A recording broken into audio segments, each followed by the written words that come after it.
Scriptures on the Path, Saturday, February 23rd, Part 2, The Dark.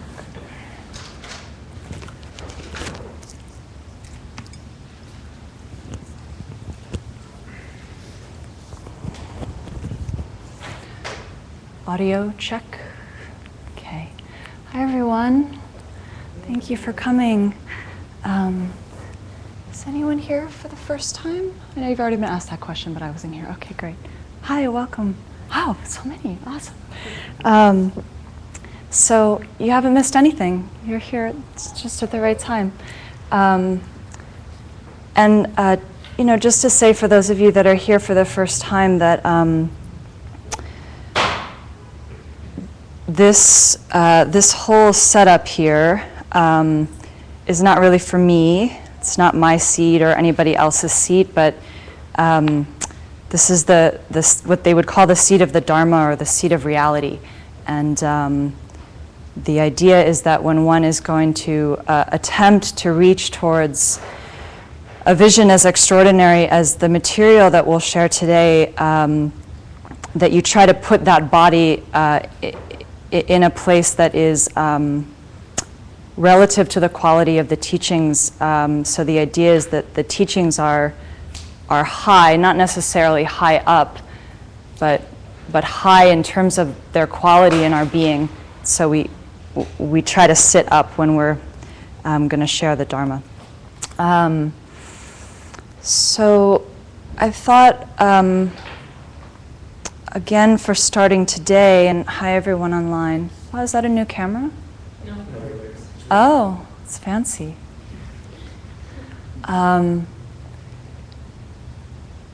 Let's just take 2 or 3 minutes and do what you need to do for the next 2 or 3 minutes to really arrive. So everyone's here, and you've been here for a while now, but if you feel like you need to go to the restroom or eat, or whatever you need to do, but I would ask you to be quiet for 2 to 3 minutes and just come into your own being, whatever you need to do for that time, okay? And then I'll gather everyone back.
And in these last few moments here, is there anyone who doesn't have paper and a pen with them? So just please raise your hands. And can we get some? We have some? Oh, great, thanks. Yeah, just raise your hand high. We'll give you some paper and a pen so you can take some notes and some writing.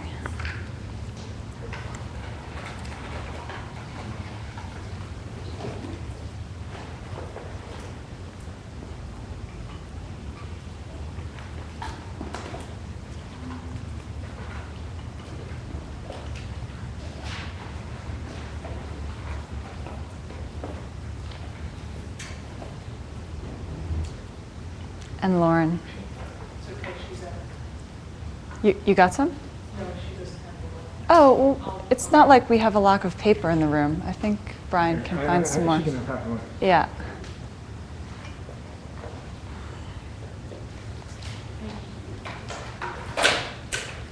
Brian, I have some, thank you.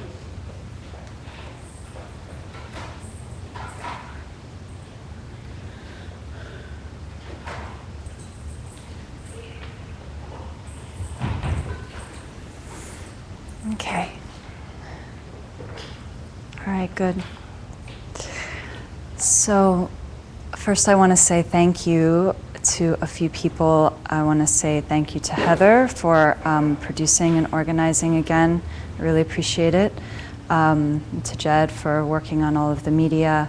I also want to say thank you to my partner David Hurwith, who's been extraordinarily helpful and really sort of co-created this with me. And I want to thank all of you for coming because without you, there would be none of this. So it's already, to let you know already, you've done so much for me by coming. And I'm very moved by that on this beautiful Saturday, that there are, close to 30 people who are choosing to spend their day like this. It's very beautiful, I think. So we can share in that spirit with each other and know that you're among friends, although you may not have met each other before, some of you. But in your intention, you are joined together. And that's actually a deeper bond, maybe, than some of the other ways we join together. So I thought it'd be nice just to go around and hear, if everyone could just say their name, it's just so we hear each other's voices. And there'll be times throughout the day today that you don't ever have to speak again. And if you don't want to say your name, you could just go, I don't want to say my name. But there'll be times through the day where there'll be opportunities to share things. So it's nice just to hear voices to start so we know that we can sort of put our voices out. So I'm Mira. I'm Mark. I'm Abby. I'm Juan. Lily. Dimitri. Luna. David. Brian. And Leslie. Susanna. Elliot. Kat. Brian. Lauren. Jenny. Seth. Seth? Mason. Did you say? Liam. Geneva. I'm Kelly. Alyssa. Danelle. Catherine. Great. Is that everyone? Is anyone with us live online? Is Sal? Sal's online. Tanya's online. Hi, Tanya. Third, I'm not sure who. Okay. So we have friends. So Tanya's in Germany and Sal's in Phoenix, so we can think about that kind of space too. So with that gratitude, just to say that I think it's important to think about how we are together today, and that on a kind of meta level, that we spend this time together in a way that is meaningful for us, each of us individually. So we may or may not hear things today, but the quality with which we are sharing our time is really what's most important today. So no matter what's kind of passing through in terms of the specific material, underlying that we can think about that we are in an equal exchange together. We can consider what it would be to be here in a space of richness and not of poverty, where there's some idea that we have to get something from the teaching, but that actually we're all already plenty full.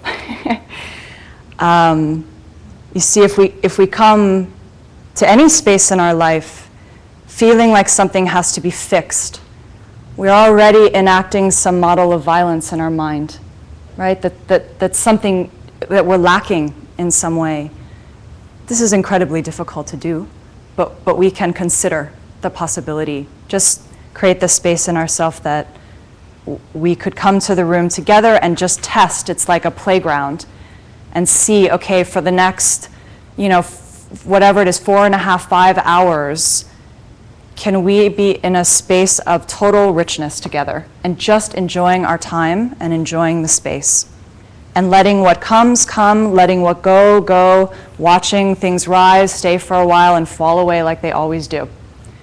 But under that, we're holding a space of gentle richness together, okay? So that's just a consideration.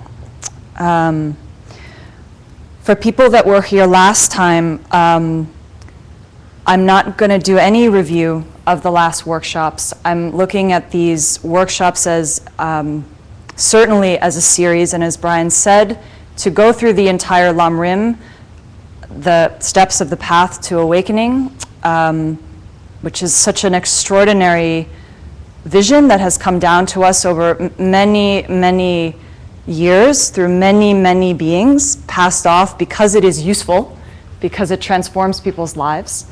It has transformed my life, which is the impulse for sharing it with you. Transformed in a positive way, I should say. However, in each of these times that we spend together, if you have any seed from the tree of this, the whole thing will come to you. So you might come to every workshop, or you might just come to one, but then you'll have the seed, and the seed will flow, and you'll find it elsewhere. Okay, so I'm not going to do any review, but to say for people who are starting to come consecutively, that I will just ask you to open the space in your mind to be connecting the material, because of course we are going through a progression in that way. Okay. So today is entitled The Dark, and today we're going to go into the first 2 images of the path of the Lam Rim. And I wanted to start by reading you something. This is the Inferno. Does everybody know the Inferno? You've at least heard of it, or you've had to read it in high school probably, or something. So the Inferno is not traditionally a Buddhist text, although the Lam Rim is traditionally a Buddhist teaching. However, the Lam Rim follows, the Inferno follows almost directly the teachings of the Lam Rim. So I thought I would start with the Inferno, because it articulates very beautifully the first moment of the path, which is a moment with no path. Okay? So you might close your eyes. I'm not going to read for long. It's quite short, actually. You can also leave your eyes open. We'll just listen for a moment.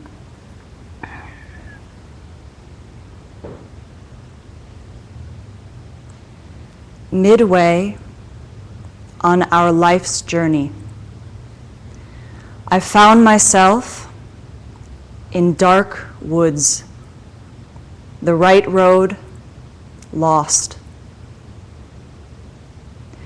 To tell about these woods is hard, so tangled and rough and savage that thinking of it now, I feel the old fear stirring. Death is hardly more bitter. And yet, to treat the good I found there as well, I'll tell what I saw. Though how I came to enter, I cannot well say, being so full of sleep. Whatever moment it was, I began to blunder off the true path.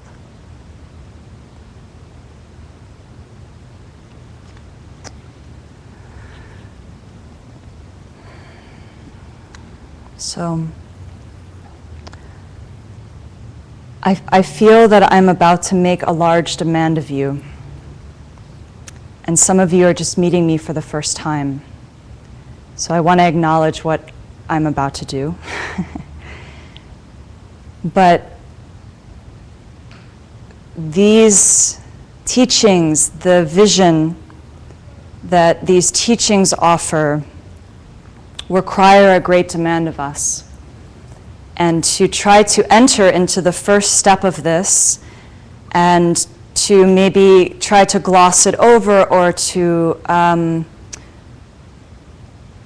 suggest that it is shallow in some way would be a great disservice both to the integrity of the teachings and the integrity of your own person.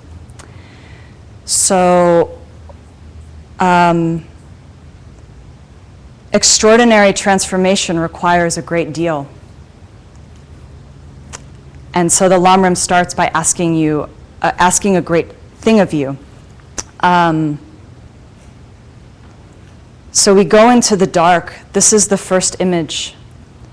And I'm going to lead you through a short meditation. And what I'm asking when I say I'm making a large demand of you is that I would like to ask you to consider entering not intellectually and not as an idea, but to really enter your own experience of your life very directly and to try to encounter this image in how it really lives in your own being, because each of us has this. This is the ground. This is the ground from which the whole path, whatever way you think about the path, and we'll talk about it a bit more as we go through the day, but the ground is the darkness in each of us, okay? Without that, we have nothing, actually. So it is a tremendous gift that we spend most of our time avoiding. And the Lamrim asks this huge thing of us where it says, now you begin here. You begin at the ground of the deepest darkness in your own being, and we'll catapult you from there. So as we go through this meditation, it won't be long, 5 minutes, but long enough to open this space in yourself. And for me personally, I feel very respected when I consider this from the Lamrim. There's so little in this world nowadays that we're asked to step up to. There's so little where we're asked to really bring ourselves to the situation, ourselves, as we are, and what we have in us, to really bring that and to say, without that, there is nothing for any of us here, okay? And the Lamrim demands that of us. It's not like, you could show up later, whatever you feel like, I'm just gonna hang out with you. It's like, you gotta come here with your whole self. So to strip off the veneer that we normally put on to sort of make ourselves presentable. And we'll have our eyes closed while we do this, so that's fine. It's already, you're a bit protected. So it's not an intellectual thing, it's an actual encounter with a level of your own consciousness. It's an ontological space, a space in your being, all right? So I'll ask you to sit still for 5 minutes or so you might want to find a position that's comfortable for you. And certainly if you need another cushion, please get it. Do what you need to do.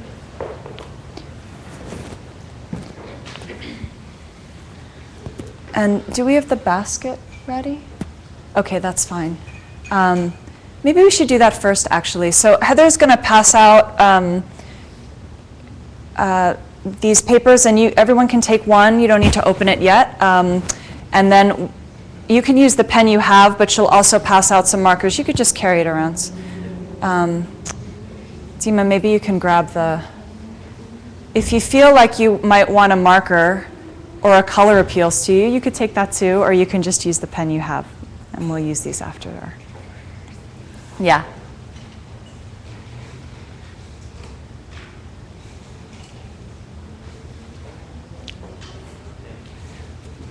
And those of you that are online, if you have you'll want a piece of paper. This will be through the whole class, so you'll want a piece of paper that's blank on both sides and something to write with. That's maybe different from your notebook or torn out from your notebook.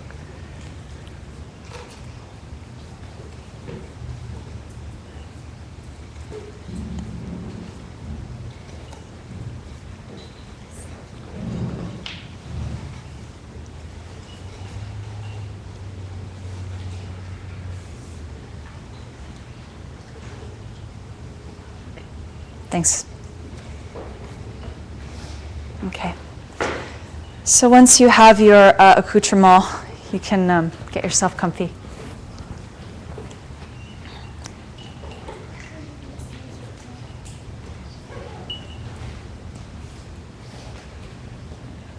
And just so you know, if you're not comfortable right now, you will not get more comfortable in the next 5 minutes. So really try to make yourself comfortable to start. And when you're there, you can go into the relative dark, let your eyes close and rest. Maybe take a big deep breath.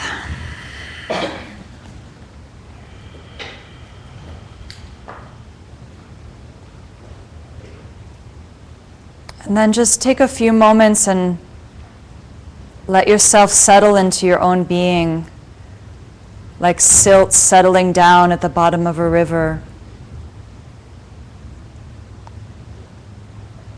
Letting all the waves drift far away. You can feel your seat, wherever your seat is, whatever part of you is touching the ground or the floor, the earth or cushion, chair. And allow yourself to drop into that space, confirming at least energetically in your body that you're here, nowhere else.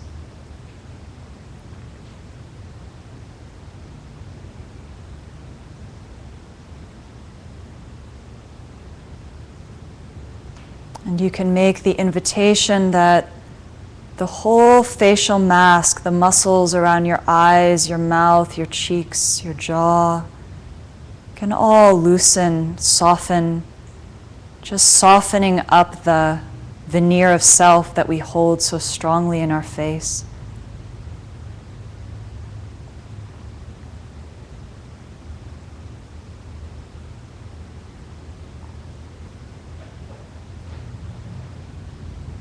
And as the eyes relax and the eyeballs soften deep into the eye socket, you can mark that you're now going to enter into a space of inner seeing, letting your outer sight fall away. Everyone knows how to do this, but it's helpful to mark that there's a distinction, that we cross this threshold from outer to inner now.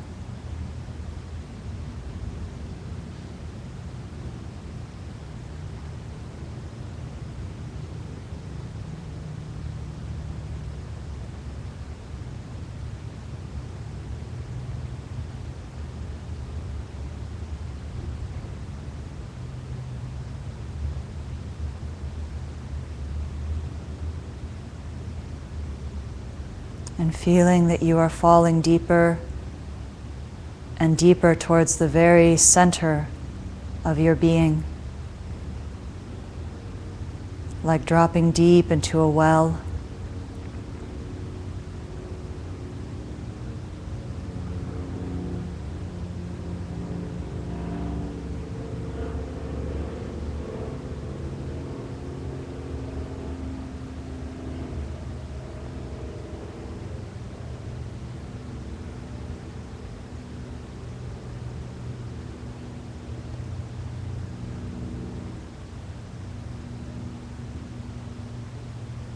Sensing now that you are able to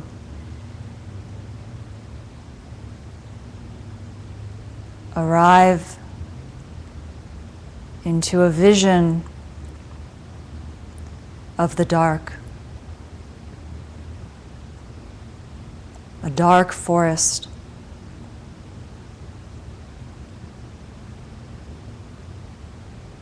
This is your dark forest, no one else's.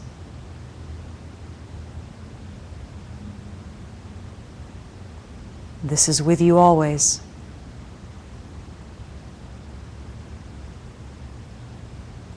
In this space,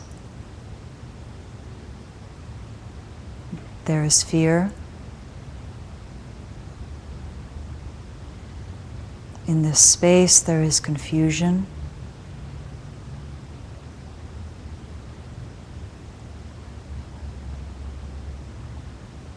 In this dark forest, there is a sense of extraordinary despair, a feeling of being utterly lost, deserted, desolated.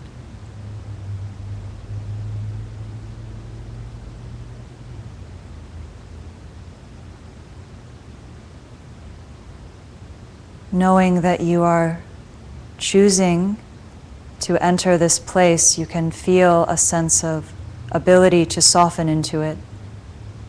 It's not being set upon you right now. You're choosing to investigate it here.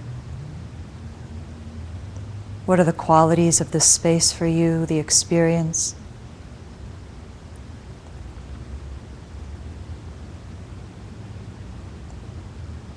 What are the thoughts that run through your mind in your dark forest? Is the mind running ceaselessly? Is the mind stunned with terror?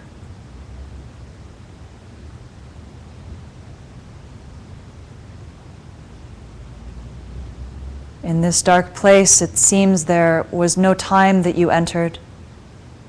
And although you are desperate to find a way out, it seems there is no way out. You have lost time. Time is moving so quickly and so slowly, simultaneously.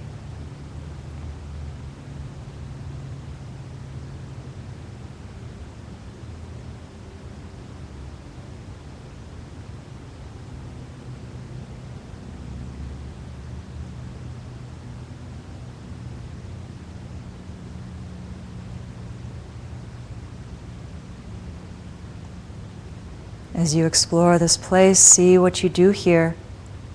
Are you running? Trying to climb the trees? Are you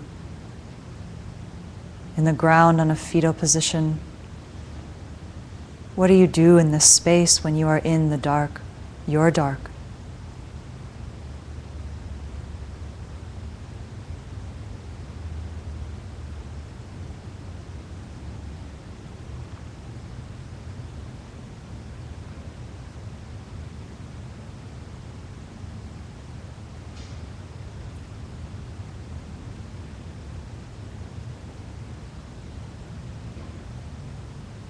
Allowing here a great wound to open, wound that is already in you. Allow it to open as wide as possible.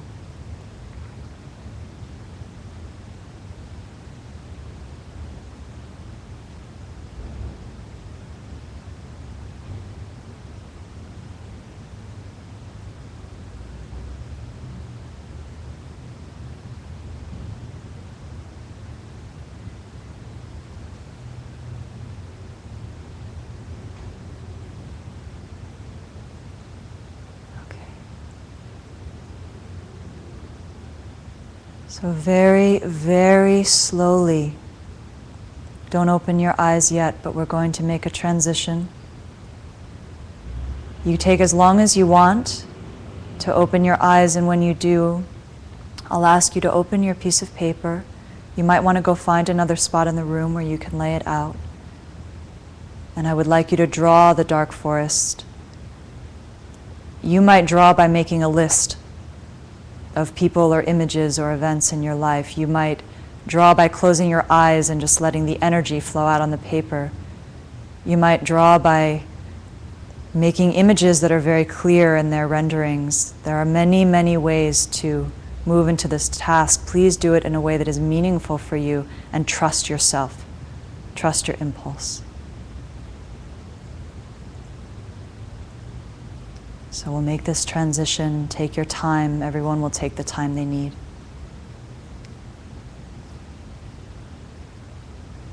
And I'll give you 5 to 10 minutes to to do your drawing.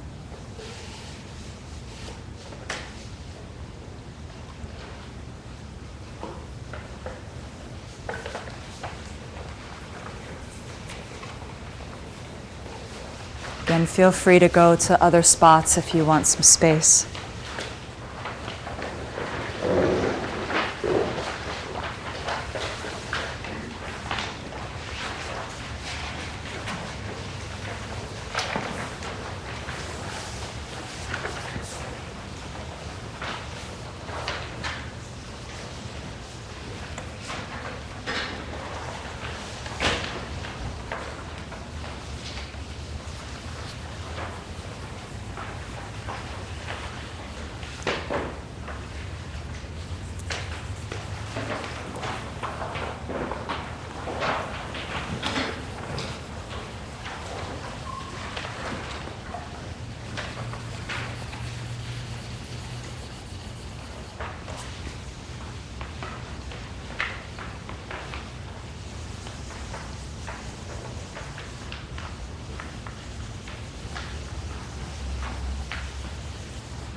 I'm going to give another 5 minutes for you to continue your process. And just to also say, if you feel like you wish to write on the paper or in your journal, just do some free writing. That's also is an opportunity to do that.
So just one more minute here. You might find you have more to do, and you'll give yourself that time later if you need it.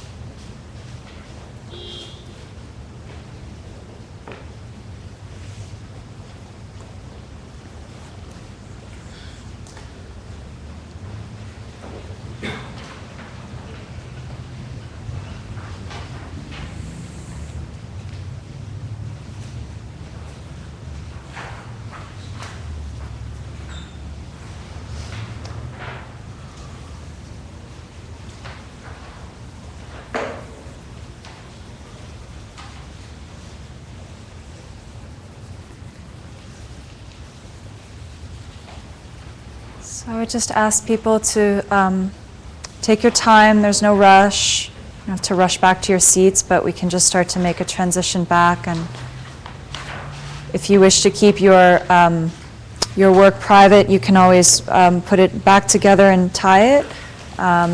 Just ask everyone to respect the privacy of people's process and their work.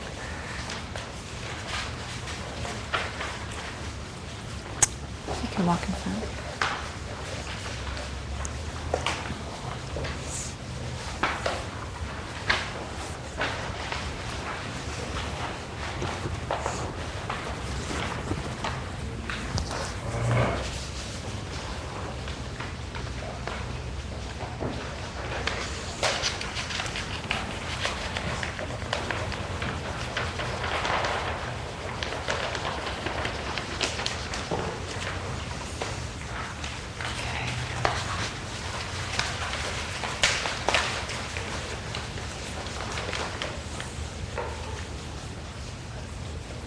And we'll come back to these later, so as you go through the day, just keeping an eye on your scroll.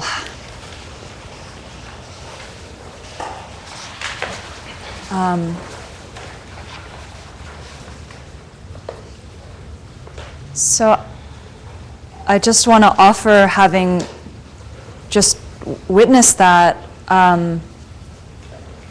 that it was very moving to me that everyone knew exactly what to do.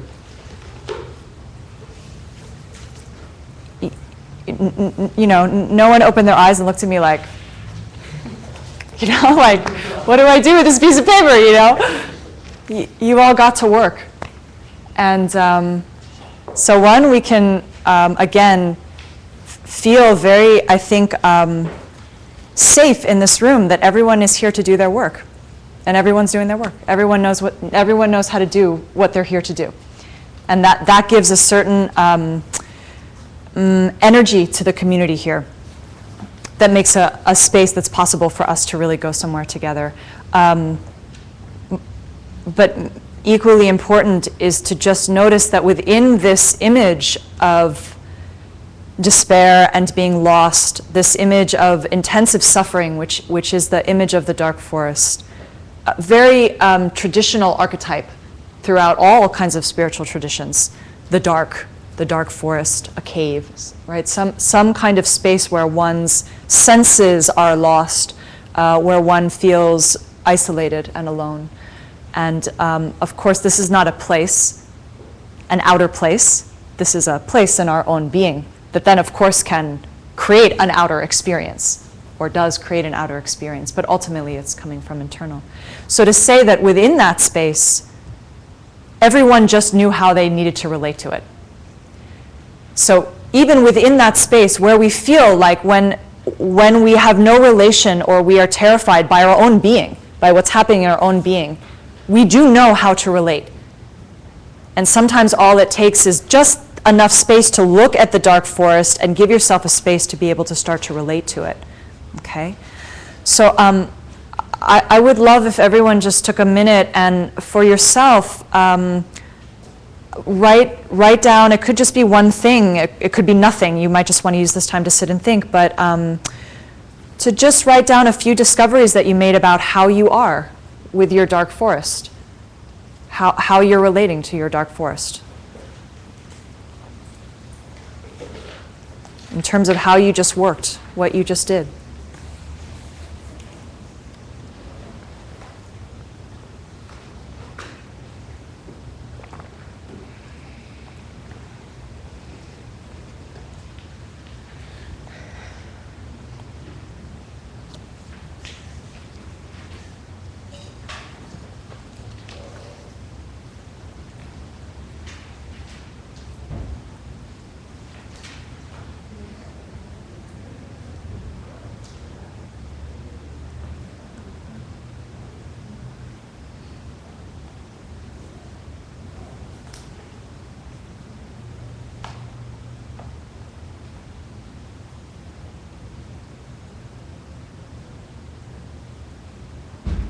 And I'll just give a little bit more time, but if you feel like you have out what you need, I encourage you just to sit with that in your own being and let it really marinate in there. let it deepen and expand.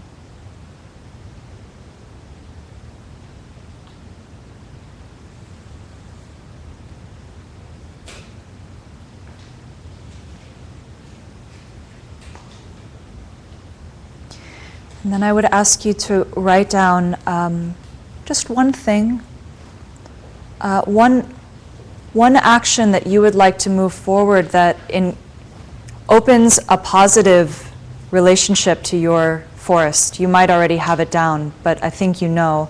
How would you like to move forward to open a supportive relationship in terms of this space in yourself?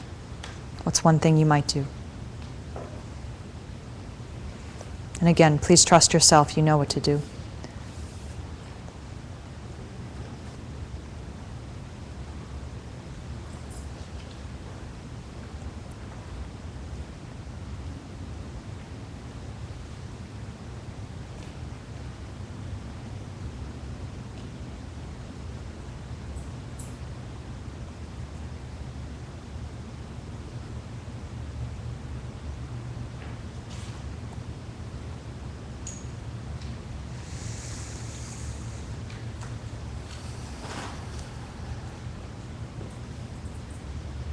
And again, when you have that thing down, just give yourself a moment and really let it enter you.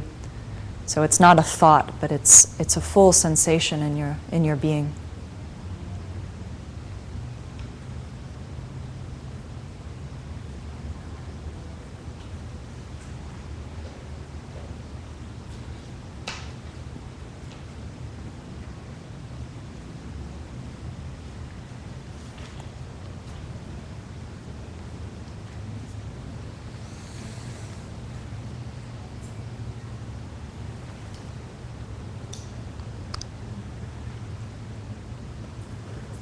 So if you're still writing, please keep writing. Do what you need to do. And someone who's not writing, or Bride, do you have the packets? Dima, can we pass the packets out? Thanks.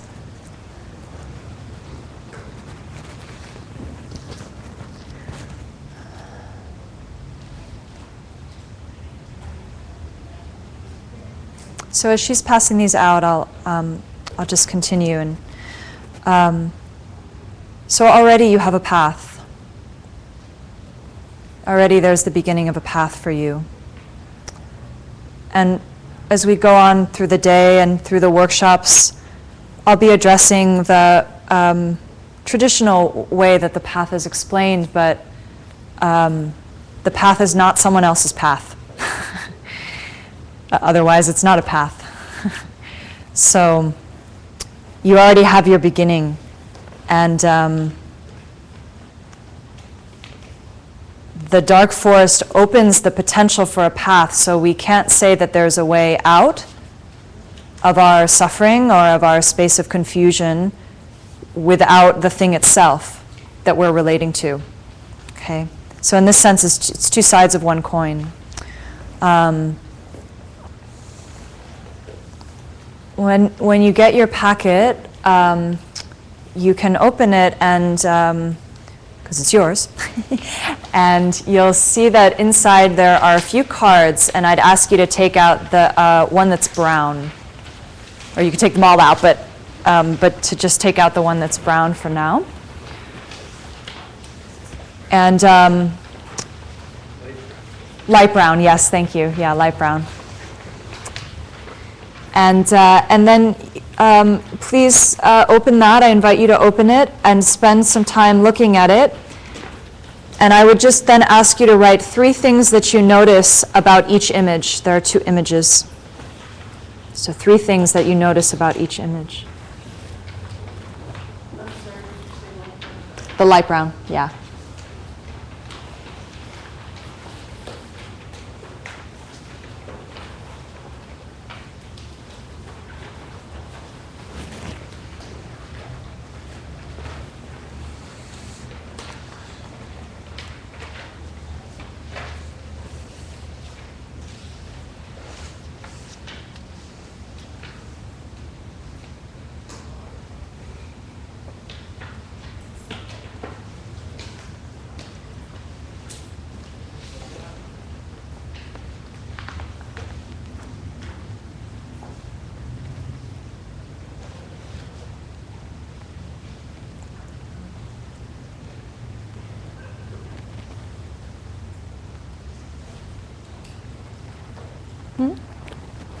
Yeah, so 3 things that you notice about the images.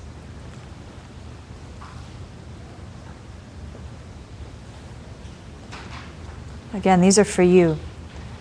Three things that are striking you.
And again, continue to move along. If you're still writing or considering, you can ignore me until you're ready to switch your focus.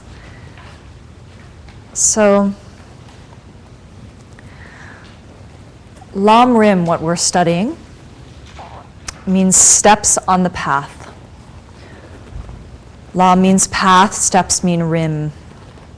Rim means steps in Tibetan.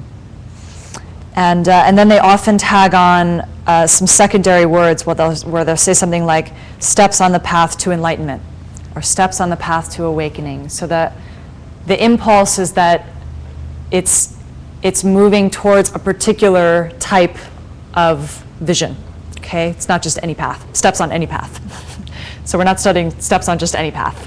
All right, we're studying steps on a very particular path. And so then it begs the question, okay, well, so what kind of path is this? Of course, there are many types of paths, right? Many types of pathways. And to recognize that what we are encountering here in our time together, what we are considering together, is an inner path, a pathway that is inner, an interior pathway, that then relates to exterior pathways. But we're not necessarily studying the directions of how to get to Sherman Oaks from here, or where the bathroom is even. If someone just came to the center, well, where's the bathroom? That would be a path, right? You walk over there, it's over there. This idea of having an inner path, where again, I think everyone has a sense of this, but we don't often spend a lot of time, most of us, even those of us who maybe feel like we're spending a lot of time if we really look at our day, the majority of our day is spent in outer paths. And to encounter an inner path is something quite extraordinary that you already have. Okay, so the other idea here is that the Lam Rim is not something external to you. It is something within you that you awaken within your being. Okay, to just take that in, I find is so extraordinary that there are whole areas of our consciousness, whole realms of experience that are currently asleep. Like he says in the Inferno, so full of sleep was I. I wasn't even aware how I got into the dark forest because I was so asleep. And of course, he's only able to say that because he's looking back because now he's awake. So he's saying, now that I'm awake, I can look back and tell you I was so asleep I couldn't even see. I didn't even know how I got there. So this consideration that through moving through an inner pathway, and I'm doing this and maybe it means it appears some type of body pathway, but we're not talking about a body pathway. We're not even talking about a mental pathway. We're talking about a pathway of a spirit. So to consider that too, that this is something beyond what we currently understand. So one, it is something you already know. I'm going to say something that's going to seem totally paradoxical, okay? It is something you already know very well, and it is something that is completely beyond our current understanding. So to kind of let those bump up against each other, okay? It's not a mental path the way we think of thought, and it's not a physical path, and it's not an external path. It's an internal path of the spirit. And to let that open some spaciousness in yourself of a space to relate to it, in the sense that I don't know how I relate to this, but I can, and I already am. You all have already started, right? We're all already there. So this is another thing to think about, that it's not something that we'll get to later. The entirety, so as we go through these workshops, we can think we're moving sequentially. It appears that we're moving sequentially, but what we are encountering actually is something that is simultaneous. So we are sequentially unraveling something that is simultaneously occurring in our being, now and forever. We are sequentially unraveling something for ourselves that is simultaneously all occurring. Okay? So some of these things I'm going to say today, you may pass in and out of confusion. I may pass in and out of confusion. Fine. Allow that to happen. Because the state of the mind that is prepared to take in the Lam Rim cannot encompass the Lam Rim. So by definition, in order to encompass this teaching, that mind has to be disoriented so that it creates space. It's interesting, when we become disoriented, like if you watch someone who's drunk, they create a lot of space around them. More space than we normally take up when we got everything together.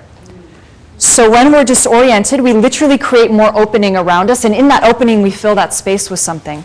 So it's helpful to become disoriented. Of course, we don't like it most of the time, right? Most of the time, we do everything we can not to be disoriented and to make it appear that we've got everything together and it's fine. But there's a great gift in the disorientation, okay? So another thing to say perhaps is that these teachings are built, the way they are offered, are built to disorient you. One, to wake up the fact that you can't understand it and that you must awaken it within your own being. You have to fall off balance and find your own way of standing, find your own way of moving through it, okay? No one else can sort of hold you and take you through in the way we think, okay? So I want to say something also about this term spirit. So we're talking about an inner spiritual pathway. And this word spirit is very beautiful, and we use it often, and I think it's gotten very flattened, at least in my experience, and perhaps it's because I use it all the time. I often find it gets flattened. And it relates, the etymology of it relates to the word vital, vitality. So something that is spiritual is something that is vital to you, like a vital organ. We might know where our heart is, we might know where our lungs are, we may have a sense of them in our body. So the question is, are we able to identify for ourselves the vitality of our spiritual organs? Like, where are our spiritual organs, and are they working for us? They are working, but they might be very, what's that word when you lose the muscle tone? Atrophied. You know, they might not be. They might be working perfectly, and we're just not aware of them. Okay, but to take in that we do have these vital. Our spirit is what is most vital to our being, beyond our physical organs. And this is also something that maybe is like a little bit larger than what we normally encompass in our mind. The idea of this path is that it extends far beyond this current body and far before this current body. It is past time, actually. It's not in time. It's not like, so it's past this body to your next body. It's beyond body altogether. And it encompasses your body. So most of our time in this life, we're like, don't come near my heart, don't come near my lungs. And this path is awakening to what are the things that you should be protecting and caring for that are really keeping you alive, actually. Keeping you alive in a way that is beyond this current self, your current conception of the self. And I mean literally like in this minute, in this second. I'm not even thinking so much of like 80 years from now, but a self that is beyond what you currently have, okay? So thinking just some things about a path to consider. I'm not going to say too much about them, but some things that being on a path implies. And so these both relate to outer paths, but they also relate to inner paths, the inner path that we are addressing here. So one I already spoke about, that there is some open space, right? A path is some kind of opening that we read in relation to something that is not open on the side of it, right? So this relates to a space of wisdom, space to move. Wisdom is related to openness. I'll just say that. Another thing that being on a path implies is that there is some kind of vision, or you might say destination. So if you say I'm on a path, someone's going to say you're on a path to what? Right? So what is the Lam Rim a path to? And I want to be very careful here in my language, and I've probably already shut it down because it's so difficult to speak about this. If we think of a goal, we've closed ourselves down. And if we think of a final destination, we've closed ourselves down. This is not a path to a finite place. It is not a path to a finite end point. That is the illusion of the path, is that we will, of any path really, is that we're going to get to some end and then we'll be there.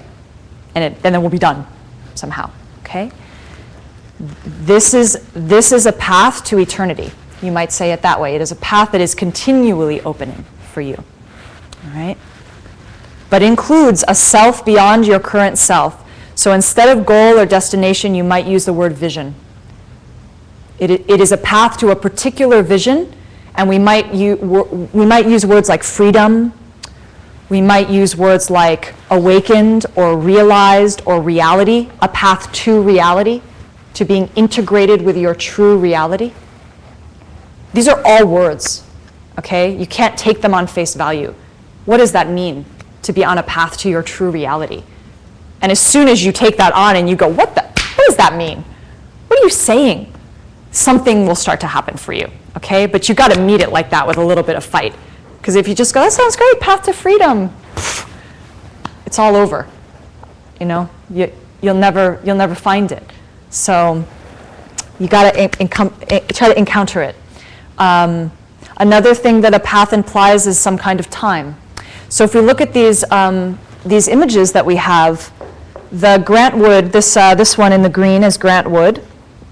For those of you that know, he's the painter that did American Gothic, which you probably all know, it's one of the most famous pieces of art ever, but he's an American painter, died in the 40s, so the early 20th century. What? It's the ride of Paul Revere. I was going to say that, yeah. But he's right, and David offered this image. I said, I need some kind of clear path, and he said, find the ride of Paul Revere. So this is the ride of Paul Revere. And I thought, there's many ways we can talk about this, but I thought this was a lovely image to encounter in relationship to this idea of the energy when you're clear on the path. The image here is so sharp, right? Everything is, it's almost hyper-realized, right? Hyper-awake in that sense. You know, he's like on his horse. He's already past the town. He's like going on his line, right? But this sense of you're able to see this whole path. So there's this implication when we say we're on a path that we're moving through time. And, or like in the Lam Rim that there are steps. So you might say, well, you know, Paul Revere was here, and then he moved here, and he kept writing, and he was here, and then he said something to her, and, you know, he said how the British are coming to the woman, you know, in the little cap in this house, and he had all these steps that he moved on, okay? So again, we can recognize that while something, so we can look at this image simultaneously, we get the whole path. It's simultaneous. But then if we were to tell the story or to move through it in time to share it with someone, we would start to move through steps. But those are happening at the same, sequential and simultaneous, both, always, okay? Another thing to think about with time and having steps is that you can see ahead. So part of the idea of being on a path is that you have some vision ahead of you. So we might ask ourselves, well, why? You know, what's the point of being on a path, any path, let alone a spiritual path, which requires so very much of our being? Why would we do that? And again, you please ask these questions of yourself. And they're not so much questions to answer as questions to live with and develop a relationship with. But we can wander. Wandering's nice. I like to wander. Wandering's lovely, okay? And it does something. We might wander. We might be lost. There are gifts in both of those states, wandering and being lost. And the Lam Rim encompasses both of those states. I would suggest that those are part of a path, to wander and to be lost, are part of a path, okay? And however, if you are offered the whole space of the path, you have some opportunity to orient yourself, and that can bring extraordinary comfort. Can bring extraordinary comfort. So something that these teachings offer is that while you're moving through these spaces, many of which can be very difficult, you have some comfort of knowing that, one, other people have gone through this, which is what we might call a lineage, that people have moved along this path and they found it so beneficial they continue to pass it on. They continue to say, go there, turn right, go right. And people have really gone through the whole territory. Now, of course, hearing about the territory is not the same as moving through the territory. So we have to be careful that we're not making those distinctions, you know. To hear about the dark forest is different than to be in the dark forest. It's fine, you know, to hear someone tell you about their dark forest. You might feel compassion for them. It's another thing when you're in the dark. It's like, whoa, whoa, whoa, now I'm in the dark forest. Hold up. This is real now. This is serious now, right? Like, it was fine when you were going, you know, like everyone around you died and you got cancer and that was really horrible for you, not really badly for you, but now, right? When the shit is going down in your own life, you wake up to something, right? Every person in this room is going through that right now. It's always happening in their being somewhere, okay? Sometimes it's louder and sometimes it's softer. So this idea that if we are offered a path, someone comes and says, here is a path. Here's some directions. It's very comforting, can be very helpful. So this offers that. And then one last idea in relationship to this idea of time, that we're moving through time when we're on a path, is that there will be transformation. So a path implies transformation. You will not be the same at the end of the journey than you were at the beginning. And again, this is a very simple thing to say, but to really open in our own being to the possibility of even a little change, let alone a vision like the Lam Rim, which is saying you will become so integrated with your own true nature that you will not even recognize yourself anymore as your old self. You will have to be given a new name. That is how extraordinarily different you will be. And you will be given the name that all beings who integrate with their true nature are given. You will be given the name of Buddha, awake. Someone who is awake instead of asleep. That transformation is radical. So again, I recognize that when we try to enter this, we're asking a lot of ourselves. It's very disorienting to transform. It might be wonderful. Sometimes it's wonderful and blissful, and sometimes it's not. But even the wonder and the bliss is disorienting.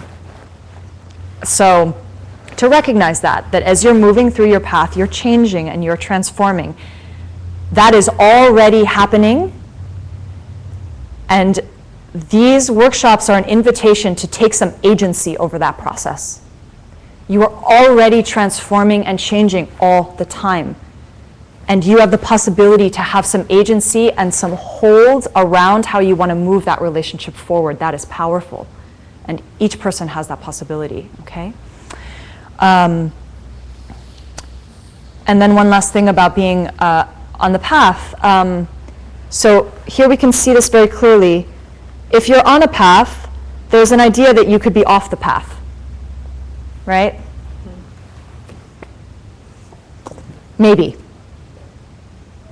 This could also be the dark forest. These cards serve in many, many ways, so I don't even want to really tell you what I'm thinking, because I have like 18,000 thoughts about how they can serve. But this idea of being off a path, and for a period of time, this can be very beneficial, that you have some orientation and attention to, I'm doing this now, I'm not doing that. This kind of duality. I've chosen to do this instead of that. I've chosen to go in this direction and not that direction. Very, very beneficial. However, ultimately, if you are on someone else's path, if you are on the lamrim that I give you, or that any Lauren gives you, or Brian gives you, or some book gives you, or a preacher gives you, or anyone gives you, your best friend gives you, your mom gives you, it's not yours, it's theirs. And you can be lost. You can go off that path and be lost again. So eventually, you must be the path itself. You must become the very path itself. Then you will never ever be lost. You are the path, okay? And then you can truly pass the path off, okay? So just thinking about that space of what it would be to become the thing itself. We'll talk more about that in a bit. So maybe just before we take a little break, it's been a lot of talking for the past like 15 minutes here. So just to take a moment and rest in yourself, and if there's a piece of advice from what you already know, everyone is already there. Again, it's simultaneous. There's nothing to try to accomplish out of this workshop. We've already done it all. What advice do you want to give for being on the path? To yourself or to others, which is of course the same.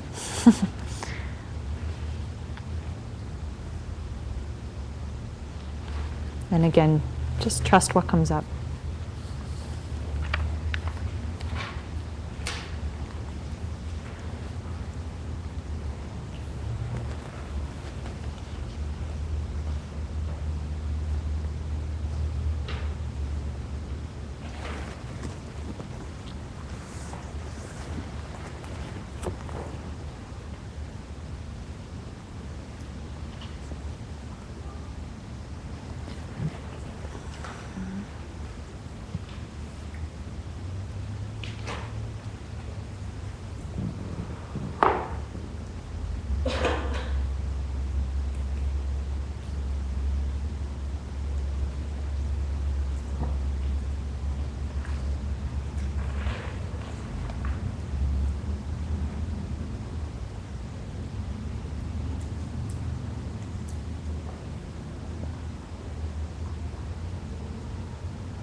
And if anyone had something that surprised them or that they felt particularly interested in, I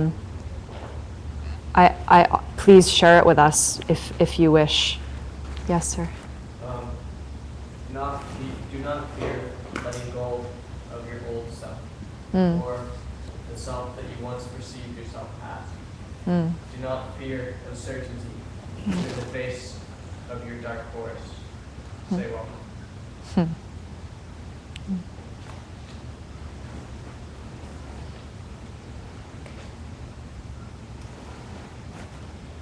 Keep the right intentions and the right conditions will manifest. Mm.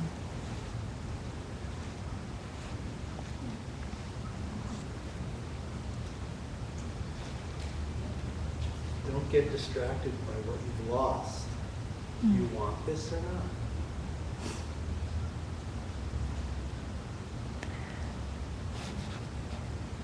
The dark forest might be the safest place to run to, and only when we're comfortable do we stay in our stagnant place. Mm.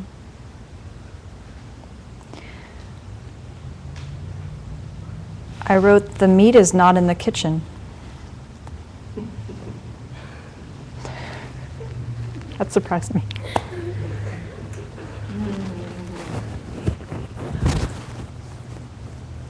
Trust yourself. Learn to build a fire and be the bringer of the light and warmth you were longing for.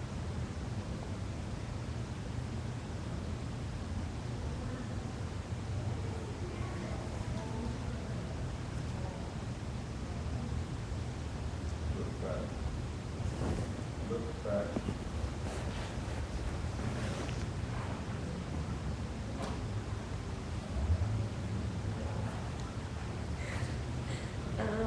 There will be light and dark on the path, different kinds and different magnitudes and different shades, but it is always based on perception.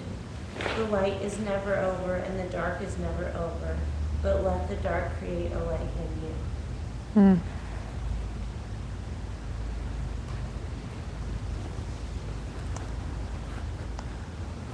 All right, good.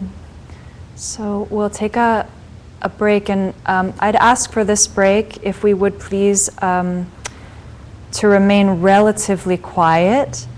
To just there's a beautiful quality in the room right now, and a space that's opened, and just to say that this mind that we've entered is very delicate and can so easily be covered up. And so as we break, I encourage you to do what you need to do for yourself. We'll break for about 20 minutes. And you might take a walk outside in quiet. I really recommend not turning on your cell phone unless you absolutely feel like you have to. And I really recommend not devolving into chatter, whatever that might mean for you, okay? And we'll come back at 5 after 3. So 20 minutes, everyone who's online.